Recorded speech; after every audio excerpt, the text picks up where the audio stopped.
World cup का squad हो गया announce. India squad for world cup is here. लेकिन सबसे बड़ी बात है कि आवेश खान के पास जो राहुल द्रविड़ की, रोहित शर्मा की, सिलेक्टर की जो ब्लैकमेल करने वाली सीडी थी ना, वो डिस्ट्रॉय हो चुकी है। ब्रेकिंग न्यूज, वो सीडी डिस्ट्रॉय कर दी। चाहे वो द्रविड़ ने किससे कराई, चाहे वो रोहित शर्मा ने कराई, चाहे वो सिलेक्टर ने किसी बंदे को बोल के ये अंदर का काम अंजाम करवाया, अंजाम दे दिया काम को। बेचारे अवेश खान ने सीडी पकड़ के रखी थी भाई, पर्सनल ब्लैकमेल चल रहा था, वो सीडी डिस्ट्रॉय होगी।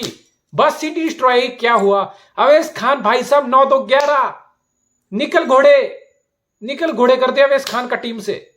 ना टीम में ना रिजर्व में कुछ नहीं, ना साउथ अफ्रीका T20 के लिए, ना ऑस्ट्रेलिया T20 के लिए। यानी कि बंदा सीधा बंदा स्कीम ऑफ थिंग्स से बाहर। ठीक है, सीडी जला दी भाई किसी ने। अवेश खान का करियर ना जल जाए सीडी की वजह से। लेकिन सबसे बड़ी बात, आपने एक बॉलर पे इन्वेस्ट किया। मैं चाहता था, मैं पहले बोल चुका हूं, मेरी नजरों में आवेश खान एक बहुत बैंग एवरेज बंदा है। बॉलर के पास पेस होने से वर्ल्ड क्लास नहीं बन जाता। अगर सिर्फ पेस होने से वर्ल्ड क्लास बॉलर बनते ना, तो Umran Malik number 1 T20 bowler बन गया होता अभी तक। ठीक है, पेस एक चीज है, जब तक लाइन एंड लेंथ नहीं होगी ना, आपकी पेस यूजलेस है, it's good for nothing. Glenn McGrath 600 test wicket है, जिमी एंडरसन 700 टेस्ट विकेट कर देगा एक आधे साल में। नाथन ब्रैकन, जॉस हेजलवुड, ये क्या करते हैं भाई? ये कोई 140 से नीचे है सबकी एवरेज स्पीड। लेकिन क्या करते हैं? Line length. अगर आपके पास लाइन लेंथ नहीं है ना, तो आप बॉलिंग करना छोड़ दो भाई। आप 200 किलोमीटर पर आवर की फेंक दो। आपके पास कंट्रोल ही नहीं है। आपको यही समझ नहीं आ रहा कि मैं कहां मेरा टप्पा गिरेगा, कहां मेरी सीम गिरेगी, किस लाइन पे जाएगी, किस लेंथ पे जाएगी। You are good for nothing and Avesh Khan was good for nothing. लेकिन बीसीसीआई का फकअप देखो, राहुल द्रविड़ का फकअप देखो। हर सीरीज में, आईपीएल के बाद हर सीरीज में अवेश खान खेला है। हर टूर में, इंग्लैंड हो, आयरलैंड हो, जिम्बाब्वे हो, साउथ अफ्रीका की होम सीरीज हो, हर सीरीज में, वेस्ट इंडीज का टूर हो, हर सीरीज के हर मैच में अवेश खान खेला है। एशिया कप तक हर मैच में इतना बैक किया, उनको लोगों का इतना बड़ा हीरा हाथ लग गया हमारा। क्या हुआ? हीरा गायब। एक बंदे पे तुम लोगों ने इन्वेस्ट किया। फिर किस लिए इन्वेस्ट किया था? इसलिए किया था ना कि हम एक बॉलर मिले, वर्ल्ड कप आ रहा है, हमारे एक्सपेरिमेंट चल रहे हैं। क्या हुआ? एक्सपेरिमेंट फेल हो गया ना? फेल हुआ ना फेल। एक प्लेयर को हर सीरीज खिलाई, तो उसको टाइम दिया, उसको गेम टाइम दिया, उसको अपॉर्चुनिटी दी, उसको ट्राई कर रहे थे वर्ल्ड कप के लिए। वर्ल्ड कप आते ही गायब, क्योंकि वो एक्सपेरिमेंट फेल हो गया ना तुम्हारा। लो इस चीज की रिस्पॉन्सिबिलिटी। बोलो ना, हमने एक ऐसे प्लेयर पे दाम लगा दिया, हमें नहीं पता किस प्लेयर पे दाम लगाना है, हमारा नॉलेज इतना वीक है, हमें नहीं आइडिया। बोलना द्रविड़ आके बोलना बड़ा पाओ हिटमैन, बोलना कि हमारी तो नजरें कमजोर है भाई, हमें प्लेयर पिक करने नहीं आते। सिलेक्टर तो वैसे ही चोमू है एक नंबर के, मुझे सिलेक्टर से ज्यादा कुछ नहीं कहना। एक नंबर के जो सबसे चोमू आदमी होते हैं ना, उसको सिलेक्टर बना देती है बीसीसीआई। जो सबसे ज्यादा चाटता है ना बीसीसीआई वालों की, उनको सिलेक्टर बना देते हैं। चलो जी, एक तो अच्छी बात हुई, अवेश अल्ट्रा लेजेंड खान की सीडी जो उसके पास थी वो जला दी किसी ने, और भाई साहब की होगी टीम से छुट्टी। दूसरी सबसे बड़ी बात यार, ये भुवनेश्वर कुमार, ये किसके क्या लगाता है, क्या चाटता है, मुझे बताओ भाई। है क्या ये माजरा? ठीक है यार, भुवनेश्वर था एक टाइम में, भुवनेश्वर बहुत जबरदस्त था, बहुत अच्छी यॉर्कर गिरती थी। चाहे वो नए गेंद में सीम करा लो, स्विंग करा लो, चाहे वो भुवनेश्वर को आप डेथ ओवर में वापस ले आओ, वहां पूरी ठिकाने पे यॉर्कर गिरती थी बंदे की। अब क्या हो गया भाई? अब भुवनेश्वर की यॉर्कर कहां गिरती हैं? या तो वो ओवर पिच होती है जिसमें छक्का जाता है, या वो फुल टॉस होती है जो स्टेडियम के बाहर जाती है, या फिर वो फुल और वाइड गेंद कराएगा बैट्समैन को भुवनेश्वर डेथ ओवर में। सिर्फ एक ही गेंद बची है भाई के पास, और उस गेंद पे रोहित शर्मा थर्ड मैन ऊपर लगा देगा सर्कल में। बैट्समैन को बैट लगाना है यार, उसको पता मुझे बैट लगाना है, मेरा एज चला जाएगा, थर्ड मैन सर्कल में है, या तो उसके हाथ में जाएगी या लेफ्ट राइट कहीं जाएगी, मुझे 4 मिल जाएंगे, मुझे बस बैट लगा के 4 रन मिल जाएंगे।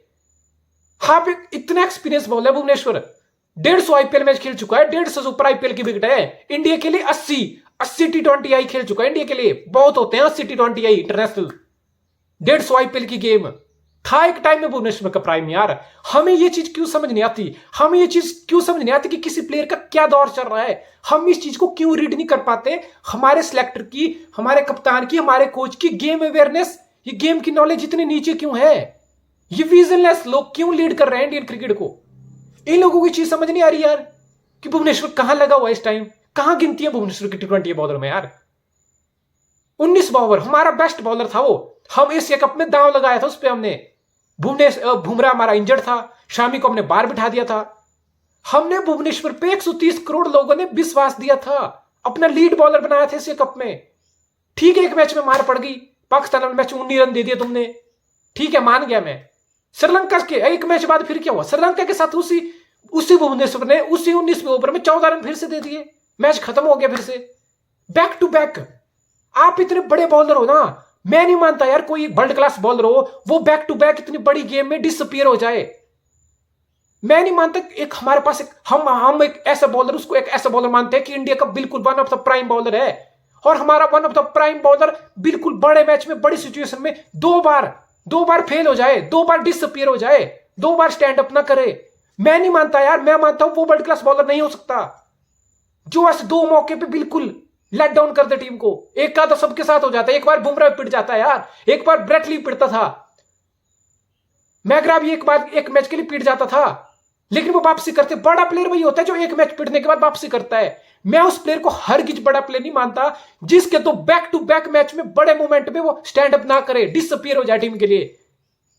मैं नहीं मानता यार, मैं मानता हूं फिर उस प्लेयर वो तो होगा बड़ा प्लेयर, अभी उसका दौर नहीं है, फिर अभी उसका टाइम नहीं है, उसकी फॉर्म नहीं है। It's not right time to pick him up. Asia cup से इतना बड़ा रिमाइंडर था टीम इंडिया के लिए, एक गोल्डन अपॉर्चुनिटी थी, एक बड़ा टूर्नामेंट था, एक प्रेशर सिचुएशन थी, प्ले टेस्ट हुए और टेस्ट में जो नहीं कर पाए, give them break, give them break. Come on use your fucking brain, use your fucking senses, sense use करो अपनी यार। क्रिकेटिंग सेंस तो होगी तुम्हारे पास, कुछ तो कॉमन सेंस होगी। उस भुवनेश्वर पे दांव लगाने का कोई मतलब नहीं बनता वर्ल्ड कप के लिए। वो बंदा सिर्फ एक ही गेंद पे यार, फुलर वाइडर 3-4 वाइड चली जाएंगी उस चक्कर में, एक आधा बैट लगा के थर्ड मैन ऊपर होगा, चौका चला जाएगा, फिर यॉर्कर फेंकने जाएगा तो ओवर पिच होकर छक्का चला जाएगा, या फुल टॉस गिरेगी उस पर भी चौका छक्का चले जाएगा। ये बिल्कुल काम नहीं आने वाला यार। और तुम्हें लग रहा है कि ऑस्ट्रेलिया में स्विंग हो जाएगी बहुत ज्यादा, क्या which fucking world you are living in. क्या बिग बैश नहीं देखते हो, क्या तुम ऑस्ट्रेलिया में डोमेस्टिक समर नहीं फॉलो करते हो। बाउंस होती है विकेट पे, बाउंस तो आपका शामी भी निकाल लेगा, बाउंस तो विकेट से दीपक चाहर भी निकाल लेगा, बाउंस तो प्रसिद्ध कृष्णा से ज्यादा कोई नहीं निकालता इंडिया में, फिर उसको ले लेते तुम। कोई सीम स्विंग नहीं होती ऑस्ट्रेलिया में बॉल यार, बाउंस होती है। बाउंस निकालने के लिए प्रसिद्ध कृष्णा बहुत अच्छा था, फिर शामी बहुत अच्छी बाउंस सीम निकालता है, बाउंस निकालता है, ऑस्ट्रेलिया में शानदार भी किया है वो। शामी को तुमने बेंच पे बिठाया, चलो ठीक है, मैं मानता हूं कि शामी की इकोनॉमी बहुत आई है, शामी की इकोनॉमी है, उसने T20 आई 30-40 जितने भी इंडिया के लिए खेले हैं, 9.5 की इकोनॉमी है, 8.5-9 की, मैं मानता हूं वो महंगा है, लेकिन शामी विकेट भी तो निकालता है। भुवनेश्वर क्या कर रहा है अभी, भुवनेश्वर को ना विकेट मिल रही ना मार खा रहा है वो। फिर हांगकांग की परफॉर्मेंस को, अफगानिस्तान की परफॉर्मेंस को मैं कंसिडर नहीं करता यार। अफगानिस्तान से तुम 5 फर ले लो, तुम 10 फर ले लो, 10 विकेट ले लो अफगानिस्तान के अगेंस्ट, वैसी परफॉर्मेंस मेरे लिए मैटर नहीं करती। मेरे हिसाब से भुवनेश्वर को टीम में नहीं होना चाहिए था, यह लेसन टीम इंडिया को अर्न कर देना चाहिए था। और एक अच्छी बात हुई जहां पे 3 सिमर के साथ हमने एशिया कप खेला था, जिससे राहुल द्रविड़ साहब बहुत खुश थे, पूरी टीम में 3 सिमर चाहिए, 3 सिमर लेके पूरा एशिया कप निकाल दिया हमने। वो गलती हमने यहां पे करेक्ट की, दैट्स गुड टू सी। यहां पे 4 सिमर है, भुवनेश्वर तो नहीं होना चाहिए था, लेकिन है, अब क्या करें भाई, चोमू है ना सिलेक्टर, भुवनेश्वर है, बुमराह की वापसी हुई है, हर्षदीप पटेल की वापसी हुई है, और अर्शदीप सिंह के साथ बिल्कुल स्टिक किया टीम ने, ठीक है। उसको ग्रूम कर रहे हो आप, उसने एशिया कप में कहीं ना कहीं ठीक ठाक बॉलिंग की, उसको रन ही नहीं बचे थे लास्ट ओवर में बचाने को, बट स्टिल ही शोड की उसके पास कंट्रोल है, वो अपनी और के ठिकाने पे गिरा सकता है, वो एट द बैक बॉलिंग करा के दे सकता है यार।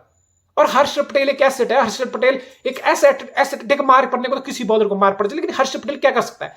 हर्षदीप पटेल एक ऐसा बंदा है जो पुरानी गेंद आएगी पावर प्ले के बाद, जो मिडिल के ओवर में वहां पे 2 ओवर निकाल के दे देगा, at the back, at the death. आपको लग रहा है कि किसी दूसरे बॉल को मार पड़ी है तो हर्षदीप पटेल का आप ओवर निकाल सकते हो, यानी कि मिडिल ओवर और back, at the back, last के 4 ओवर में आपको हर्षदीप पटेल काम करके दे सकता है। I hope he will stood up for India, I really hope so, because Bhuvneshwar से मुझे कोई उम्मीद नहीं है, वो खेलेगा तो कुत्ते की तरफ पिटेगा वो लास्ट के डेथ ओवर में, या तो उसके 4 ओवर पहले निकाल दो ना उसके 4 ओवर पावर प्ले में, शुरू के 8 में एक साइड से 4 निकाल दो उसके, कौन सा 4 ओवर करके थक जाएगा वो? 50 ओवर का मैच में एक एंड से बॉलर 6-6 ओवर का स्पेल करता है नए गेंद के साथ। या तो आपको स्मार्टली अपने प्लेयर यूज करना आना चाहिए, आपको पता होना चाहिए ना मेरे प्लेयर की स्ट्रेंथ क्या है, मेरे प्लेयर की वीकनेस क्या है। अच्छा लीडर कौन होता है, अच्छा कोच कौन होता है, जो अपने प्लेयर को पोटेंशियल को सबसे अच्छे समझता है, उसको पता है इस इंडिविजुअल की क्या स्ट्रेंथ है, उसको यह भी पता होता है साथ में उस इंडिविजुअल की क्या वीकनेस है। तो मैं उसको अपनी स्ट्रेंथ के हिसाब से कैसे उसकी गेम को, टीम को बेनिफिट कराऊं उसकी गेम से, उसकी स्ट्रेंथ के हिसाब से। या तो आप ऐसे यूज करो, धोनी, दीपक चार को धोनी शुरू के 4 ओवर ही उसके खत्म हो जाते, 10 ओवर तक 4 ओवर डन हो जाते थे दीपक चार के। क्यों? क्योंकि धोनी को पता था दीपक चार जब कभी एक आधा ओवर स्लॉग में फेंकता था ना, दीपक चार 15-20 रन देता है उस ओवर में। तो भाई अच्छा कप्तान भाई होता है जिसको अपने प्लेयर के स्ट्रेंथ वीकनेस को पता होता है और उस हिसाब से उनको यूटिलाइज करता है for the benefit of the team. ठीक है जी। अब मुझे एक चीज और शिकवा है, भुवनेश्वर तो नहीं होना चाहिए था टीम में, मुझे एक और बंदे और से शिकवा है, वो क्यों है टीम में भाई? ऋषभ पंत क्यों है टीम में? ऋषभ पंत इंडिया के लिए 50 से ऊपर T20 खेल चुका है, 58 T20 इंटरनेशनल खेल चुका है ऋषभ पंत, 23 का एवरेज है। स्ट्राइक रेट कितना होना चाहिए, कितना होना चाहिए ऋषभ पंत जैसे प्लेयर का? 58 T20 इंटरनेशनल इंडिया के लिए। भाई साहब का स्ट्राइक रेट है 126 का। Are you kidding me? 126 का स्ट्राइक रेट साहब टीम इंडिया के लिए। 58 मैच खेल गए T20 में। क्या इंडिया की टीम में इतने बुरे दिन आ गए हैं? क्या हमारे पास कुछ बचा ही नहीं है मिडिल ऑर्डर या बैक डेथ में, एट द बैक में हमारे पास प्लेयर खत्म है क्या? हम कोई अफगानिस्तान या हांगकांग की टीम हो गए हैं क्या? हमारी बेंच स्ट्रेंथ ही खत्म होगी। बस तो बातें बड़ी बड़ी करते हैं। हमारी बी टीम, ये हार्दिक पांड्या है ना जिसके दिमाग में भेजा नहीं भजिया भरा हुआ है, पता कैसी बातें करता है। हमारी तो बी टीम भी यार किसी टीम को हरा देगी। अबे साले ए टीम तो जीत के दिखाओ, पहले ए टीम तो कुछ जीत ले। 10 साल हो गए, एक आईसीसी ट्रॉफी तक नहीं जीती हमने, एशिया कप तक नहीं जीता जा रहा। ए टीम तो कुछ करके दिखा ले, बकचोदी बाद में कर लियो बेशर्म आदमी। और ये हमारे पास डेप्थ ही नहीं बची है यार, कुछ नहीं है हमारे पास डेप्थ यार। हम हांगकांग हैं, हम आईपीएल कराते हैं हर साल। आईपीएल में 10 टीमें हो गई, इंडिया के 7 प्लेयर खेलते हैं एक टीम में हर आईपीएल मैच में। हमारे पास इतना टैलेंट नहीं आ रहा कि हमारे मिडिल ऑर्डर में ऋषभ पंत जैसा बंदा 58 मैच खेल गया 126 के स्ट्राइक रेट से। क्यों?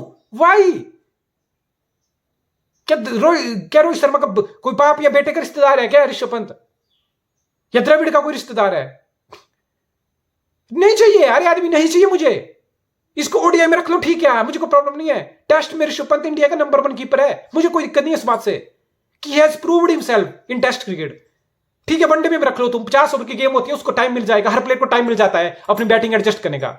लेकिन तुम T20 में टाइम ले रहे हो आके यार, तुम 10 बॉल में 12 रन बना रहे हो, फिर तुम एक घटिया सा, एक फालतू सा, वाहियात सा, पता नहीं दर्शक को इंप्रेस करने के लिए या किसी को घर में बैठ के इंप्रेस करने के लिए आड़ा टेढ़ा शॉट मार रहे हो यार। मारो। सूर्य कुमार यादव भी 360 डिग्री एक्सप्लोर करता है, एबी डिविलियर भी 360 डिग्री एक्सप्लोर करता था, लेकिन उनकी एग्जीक्यूशन में दम था, एक्यूरेसी थी।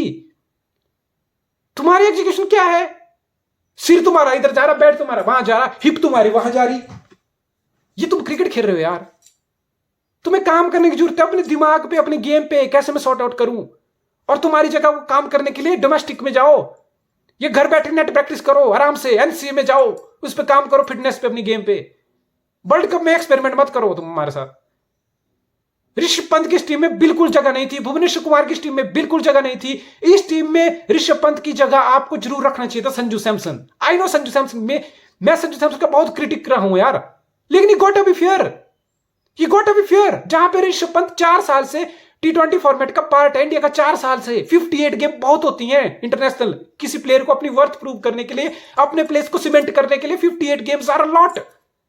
मैंने बहुत बार देखा है अच्छे प्लेयर होते हैं, उनको 8-10 मैच से ज्यादा नहीं मिल पाते अपना प्लेस, अपनी गेम जस्टिफाई कराने के लिए। तुम 4 साल से T20 क्रिकेट खेल रहे हो ऋषभ पंत इंडिया के लिए, 58 मैचेस यार, दैट्स मोर देन इनफ। और आप अपनी जगह सीमेंट नहीं कर पाए हो, आपकी जगह बनती नहीं है टीम में यार। आपको मौका दिया जा रहा है। और संजू सैमसन ने क्या बुरा किया है यार? स्ट्रोक मेकर तो वो भी है ना, उसकी भी एवरेज 24 की है, 15 T20 खेला है सिर्फ वो। जय ऋषभ पंत 58 खेल लिया, संजू सैमसन 15 खेला, और 15 में भी ऐसा ही कोई लगातार खेला है यार। किसी एक सीरीज में एक आधा मैच, किसी दूसरी सीरीज में ड्रॉप, फिर अगली सीरीज में वापस आके एक आधा मैच, यानी कि 2-3 साल से बेचारा इन आउट होकर 15 मैच खेला है। कभी भी सेटल होकर उसको ये नहीं बोला गया, संजू सैमसन को कभी बैक ही नहीं किया यार।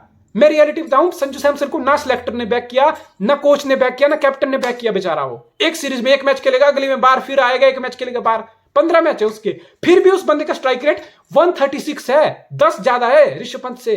एवरेज ऋषभ पंत के बराबर है 21 की, 22 की।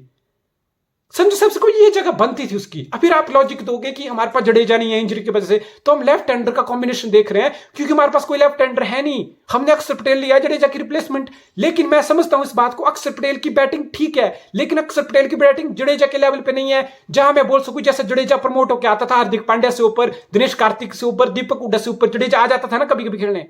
हम अक्षर पटेल के साथ वो चांस नहीं ले सकते। हम अक्षर पटेल को दीपक हुड्डा, दिनेश कार्तिक, हार्दिक पांड्या के ऊपर नहीं भेज सकते, इतनी बैटिंग एबिलिटी नहीं है उसकी, विद ऑल ड्यू रिस्पेक्ट। इसलिए हमारे पास फिर ऑप्शन क्या बचती है लेफ्ट हैंडर की? पूरे स्क्वाड में सिर्फ एक ही लेफ्ट हैंडर बैट्समैन बचता है, फिर ऋषभ पंत। इसलिए हमने लिया। तो ये कोई क्राइटेरिया नहीं है, ये कोई क्राइटेरिया नहीं है कि कोई बैट्समैन लेफ्ट हैंडर है, उसका सबसे बड़ा टैलेंट है कि वो लेफ्ट हैंडर है इसलिए टीम में रख लिया उसको। फिर तो सुरेश रैना को ले आओ यार, फिर तुम युवराज को ले आओ, इरफान पठान को ले आओ, ब्रायन लारा को मैं मैसेज करूं, फोन करूं मैं ब्रायन लारा को, लीजेंड लीग से आ जाएगा वो, बैटिंग कर लेगा तुम्हारे लिए। माइक अस्सी को बुलाऊं मैं? बुलाऊं क्या? अरे लेफ्ट राइट, क्या लेफ्ट राइट यार?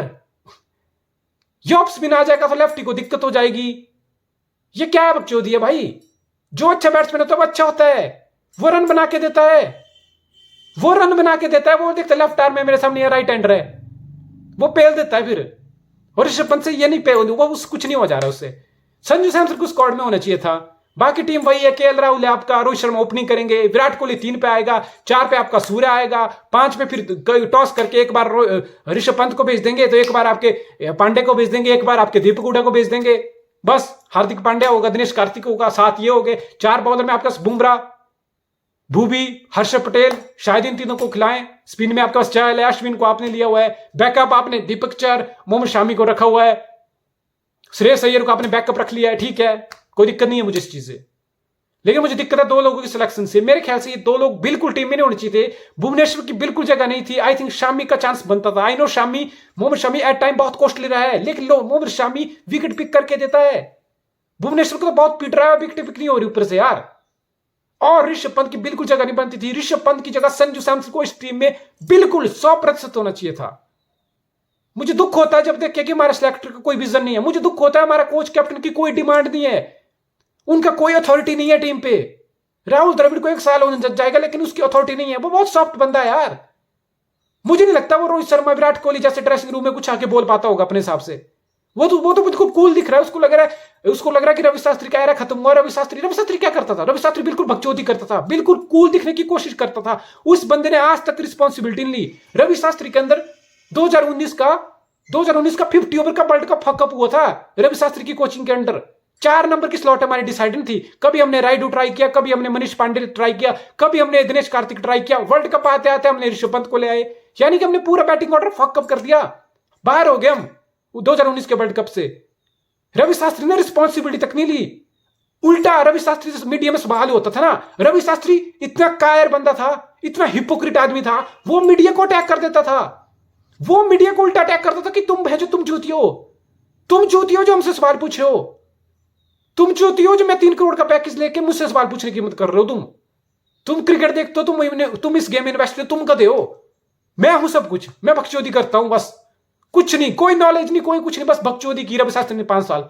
अब राहुल द्रविड़ को लग रहा है यार मैं इस ड्रेसिंग रूम में आके मैं स्ट्रिक्ट हो जाऊंगा, कहीं मेरा हशर अनिल कुंबले जैसा मेरा हशर ना हो जाए, कहीं अनिल कुंबले की जगह मेरे अगेंस्ट स्टैंड ना ले लें। Because India is a team of star India. KL Rahul, Rohit Sharma, Virat Kohli, Bumrah, Pandya, फुकरों की फौज इकट्ठी हो गई यहां पे।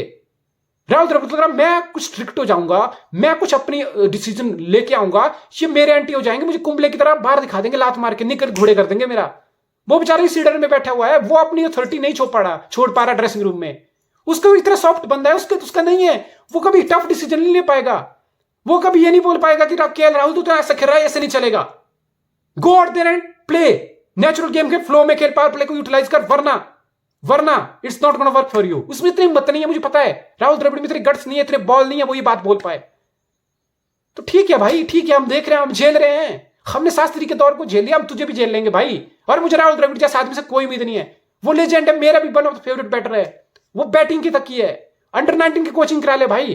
तुमसे ये ड्रेसिंग रूम हैंडल नहीं होगा, तुम्हारे बस का नहीं है। ये टीम ऑफ स्टार है, ये साले बहुत हरामी लोग हैं जो ड्रेसिंग रूम में बैठे हुए हैं। द्रविड़ जैसे बंदे का काम नहीं है यहाँ पे। ठीक है, देखते हैं। मुझे T20 वर्ल्ड से कुछ खास उम्मीद नहीं है इंडिया की। इंडिया सेमीफाइनल पहुंच जाए वो भी मोर देन इनफ है। सेमीफाइनल में आके चाहे इंग्लैंड हो, चाहे ऑस्ट्रेलिया हो, चाहे साउथ अफ्रीका हो, कोई भी सामने होगा वो इंडिया को पेल देगा, मुझे पूरा यकीन है।